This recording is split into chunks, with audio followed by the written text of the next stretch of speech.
Meu Senhor e meu Deus, eu creio firmemente que estás aqui, que me vês e que me ouves. Adoro-te com profunda reverência. Peço-te perdão dos meus pecados e graças para fazer com fruto este tempo de oração.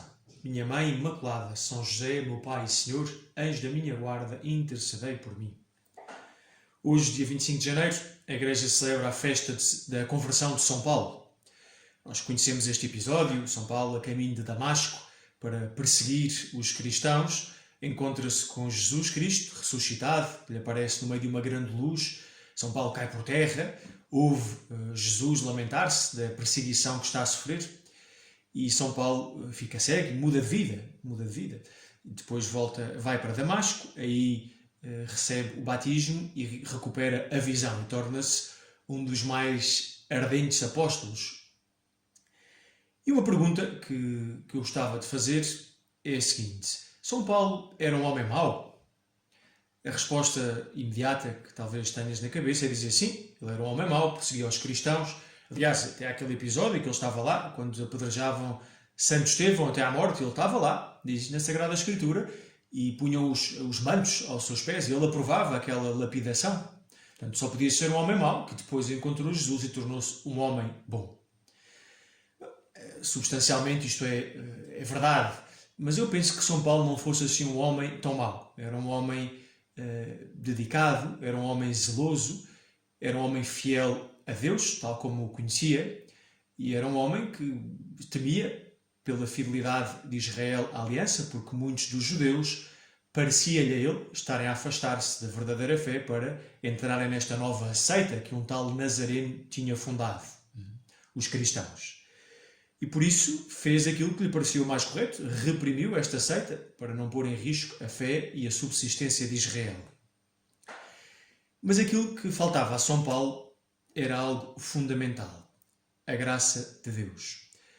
Jesus Cristo, pela sua paixão, morte e ressurreição, concede-nos uma transformação espiritual. A graça de Deus, que é a presença e a ação de Deus na nossa alma, que nos perdoa de todas as culpas, que nos ilumina a mente com a luz da fé para conhecermos o verdadeiro Deus e o seu Filho Jesus Cristo, que nos enche a alma com a esperança para sabermos e confiarmos plenamente na providência de Deus, sabermos que a vida eterna nos espera, que nos enche a alma com a caridade, conhecemos o amor de Deus por nós e cresce em nós o desejo de amarmos a Deus e ao próximo.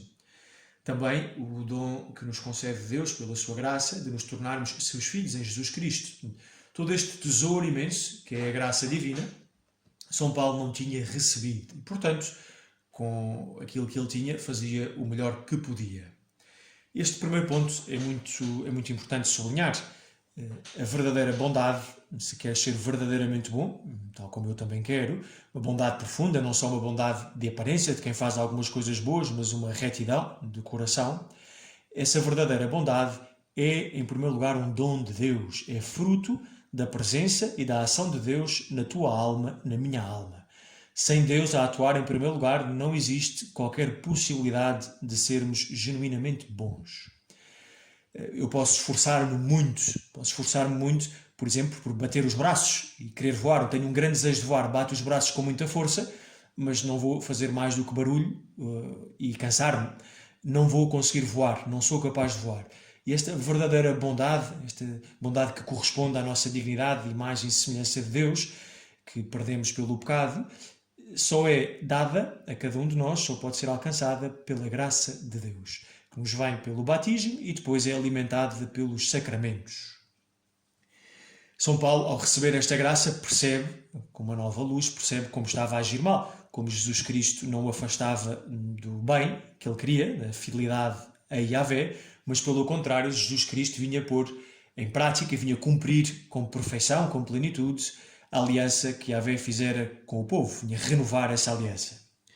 E assim São Paulo arrependeu-se, reconheceu o mal que tinha feito, em boa parte por ignorância, e tornou-se um dos mais caridosos apóstolos. São Paulo gastou-se a partir daí o resto da sua vida, gastou-se ao serviço do Evangelho para dar a conhecer Jesus Cristo e a sua Igreja. Aqui gostava de fazer-te outra pergunta. E tu, precisas de uma conversão? A resposta pode ser uma resposta assim muito superficial, dizer sim, todos precisamos nos converter, pois todos somos pecadores, não é? É a condição humana. Mas, na verdade, muitos de nós pensamos que a conversão se aplica mais àquelas pessoas que foram muito más, que eram criminosos, que eram traficantes de escravos ou de droga, que eram pessoas da má vida e que depois se arrependeram, esses sim converteram-se. Mas nós, tudo somado, somos mais ou menos bons, somos bonzinhos, somos razoáveis. Talvez no passado tínhamos sido piores e nos arrependemos e Deus teve misericórdia de nós e nós mudámos de vida, mas a conversão nesse caso já passou. Ou podemos ter a sorte de não ter passado por esses vales escuros do pecado e ter crescido tranquilamente numa família cristã, não ter feito as neiras maiores. Mas de uma ou de outra maneira, muitos católicos somos tentados a pensar que não precisamos de uma verdadeira conversão. E isto é um engano. É um engano. Certo? Não precisamos desta conversão drástica, pois não somos homicidas, mas existe um outro tipo de conversão. Um voltar para Deus, um corrigir-se, ajudados pela fé, que nos ilumina e que faz conhecer as nossas faltas, os nossos defeitos, mas este querer regressar para Deus, este querer ser mais de Deus e por isso mesmo este querer ser mais conforme a Deus. E aqui serve-nos um exemplo, mas como é que esta conversão acontece? E porquê é que eu preciso? Porquê é que se eu me converti uma vez, porquê é que isto não serve para sempre?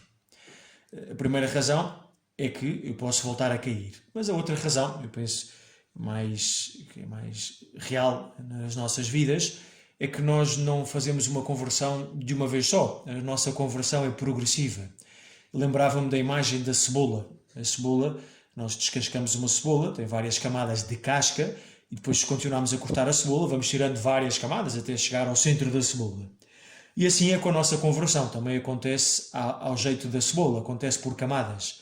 Agora eu vejo que tenho alguns aspectos a corrigir na minha vida, com os quais eu estou a tentar lutar, e peço a Deus ajuda, e vou-me confessando, e recebo a ajuda de Deus, e vou conseguindo combater e crescer numa certa virtude, ou consigo ir arrancando pouco a pouco com certos defeitos. E depois chega uma altura que penso que já está resolvido. Mas, na verdade, passado um tempo, vejo que não está. Ou porque volto ao mesmo defeito, ou porque descubro um outro defeito, ou porque vejo alguma coisa que continua errado em mim, que não via antes. Já, naquela primeira camada da cebola já estava tudo resolvido, mas Deus trouxe-me uma segunda camada. E agora vejo que, se calhar, por exemplo, algumas das boas ações que eu fazia, voluntariado, tinham um bocadinho de egoísmo lá metidas. Eu procurava, às vezes, mais a minha própria satisfação, o alívio da minha consciência, do que propriamente fazer o bem àqueles que eu visitava. Ou, por exemplo, a minha piedade, sou uma pessoa muito religiosa, faço muito bem a genuflexão e rezo com muita piedade, e vou percebendo, e Deus mostra-me como há um bocadinho de orgulho metido nisto, e por aí fora. E Deus vai-nos mostrando pouco a pouco aquilo que é preciso corrigir, aquilo de que é preciso converter-nos. Bom, isto não nos deve surpreender, não nos deve entristecer, é o caminho normal. E agora gostava, por último, de deixar algumas dicas práticas. A primeira é de termos a humildade de sabermos que não somos santos. Não só dizê-lo, mas reconhecê-lo. Temos muitas coisas boas, temos muitas qualidades, devemos dar graças a Deus por elas, mas depois há muitos aspectos que não estão bem na nossa vida. Alguns deles nós conhecemos e seríamos capazes de os dizer, e outros ainda não conhecemos. E ter a humildade de recorrer a Deus Nosso Senhor e pedir: Senhor, ajuda-me a ver a minha alma tal como tu a vês, e a ver aquilo que não te agrada, para poder, com a tua ajuda, corrigi-lo. A segunda atitude é não nos espantarmos. Deus vai-nos conceder esta graça, e graças a Deus não nos mostra tudo de uma vez, porque seria, se calhar, um filme de terror, fugiríamos apavorados com as nossas imperfeições, mas vai-nos mostrando pouco a pouco, com paciência, pois não nos sentirmos humilhados, não acharmos que afinal que somos uns grandes pecadores. Não, pois somos pessoas que querem ser boas e que ainda têm muitas coisas por corrigir. Somos o trabalho em progresso, e seremos um trabalho em progresso enquanto vivermos nesta vida. Portanto, por último, convém arregaçar bem as mangas e saber que é preciso lutar. E aquilo que nos anima muito, a mim anima muito, pode ser que a ti também, é saber que amar a Deus e o próximo consiste precisamente nesta luta, em não me resignar com os meus vícios, com os meus defeitos, com o meu orgulho, com a minha soberba, com a minha vaidade, com a minha impureza. Não me resigno, mas continuarei, com a ajuda de Deus, recorrendo à confissão, aos sacramentos, continuarei a lutar para agradar a Deus, para me tornar mais digno da amizade de Jesus. Vamos terminar e pedimos a este santo apóstolo que nos ajude neste nosso combate por uma contínua conversão, até que um dia possamos estar com ele no reino dos céus. Dou-te graças, meu Senhor e meu Deus, pelos bons propósitos, afetos e inspirações que me comunicaste durante este tempo de oração. Peço-te ajuda para os pôr em prática. Minha Mãe Imaculada, São José, meu Pai e Senhor, anjo da minha guarda, São Paulo, intercedei por mim.